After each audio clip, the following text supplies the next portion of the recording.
Okay, so are you ready to dive into this? Always. All right, so today we're taking a look at the 2024 Philippine remake of My Sassy Girl. Oh, yeah. We found this really interesting review of it over on Pasted Text, and I think it'd be fun to kind of go through it and see, what makes this remake so special. Yeah. How it, pays homage to the original, and also, why it's really connecting with audiences today. Yeah, I mean, tackling a remake like My Sassy Girl is like, Yeah. it's a challenge in and of itself, right? You have the 2001 South Korean film. Right. Which is like a total classic, like a beloved movie. A total classic. Like huge shoes to fill. Huge shoes to fill. Yeah. And they had to strike that balance of like nostalgia. Right. But also fresh storytelling, you know? Absolutely. So how'd they do it? Well, one of the things that the review highlights is like this really interesting dynamic, and that the film actually flips the script in terms of like traditional gender roles in Asian culture. Oh, interesting. So for example, instead of having the typical like male lead chasing after the sassy girl. Right. Sheena, who is played by Toni Gonzaga, is actually the one who's like taking charge in the relationship, and she really challenges Junjee, who is played by Pepe Herrera, to like prove himself worthy of her affection. Oh, that's which is kind of like, that's cool. I like that. A fun way to like subvert those classic rom-com tropes, Yeah, totally. And it makes it feel like a new movie. You know what I mean? Exactly. It's not just a shot-for-shot remake. Yeah. So that's really cool. Yeah. And what about the Filipino cultural elements? Yeah. Because it's a Filipino remake. Absolutely. Did they do a good job of like weaving that in? Oh, they did a phenomenal job. And it's not just about like translating the dialogue. It's like they really like incorporated Filipino traditions and sensibilities and like, like the humor, the way that people interact, it feels very authentic. And there's like a really cute scene where Junjee serenades Sheena with a harana, which is this like traditional Filipino courtship ritual. I did not know that. Yeah. That's so cool. It involves like, a serenade with a band and like, it's just like these little details that I think really bring a lot of life to the story. Absolutely. For Filipino audience especially. Yeah. I love that it's not just a setting change. Yeah. They really brought that flavor to the story itself. So that's really awesome. Yeah.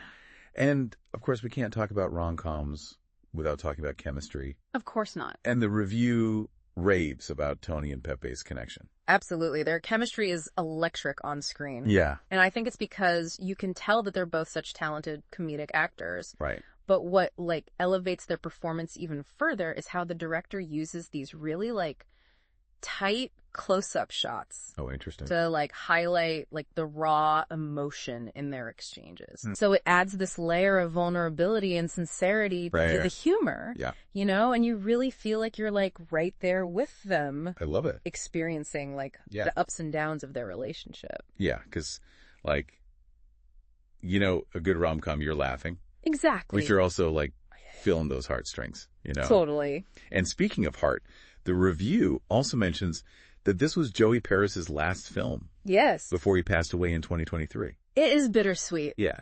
But, his performance really adds this like layer of warmth and humor to the film. Yeah.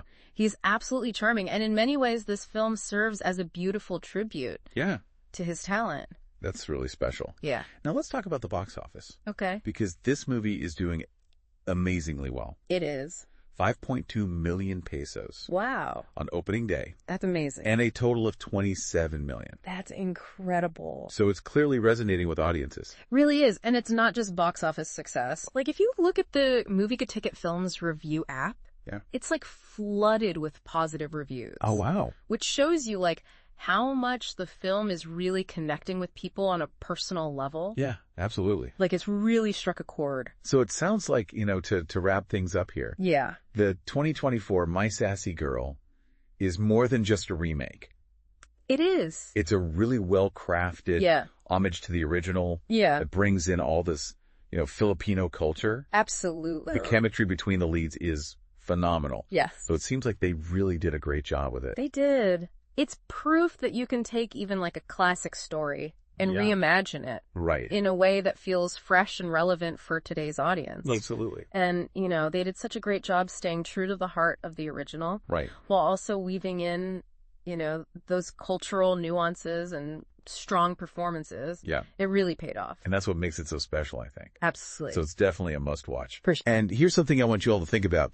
You know what other classic films deserve a modern remake with a unique cultural twist? Ooh, good question. Let us know your suggestions. Yeah, let us know. But first, do yourselves a favor and check out My Sassy Girl. Yes. You will not regret it. You won't. All right. That's it for our deep dive today. Thanks for listening. Thanks, everyone. See ya. Bye.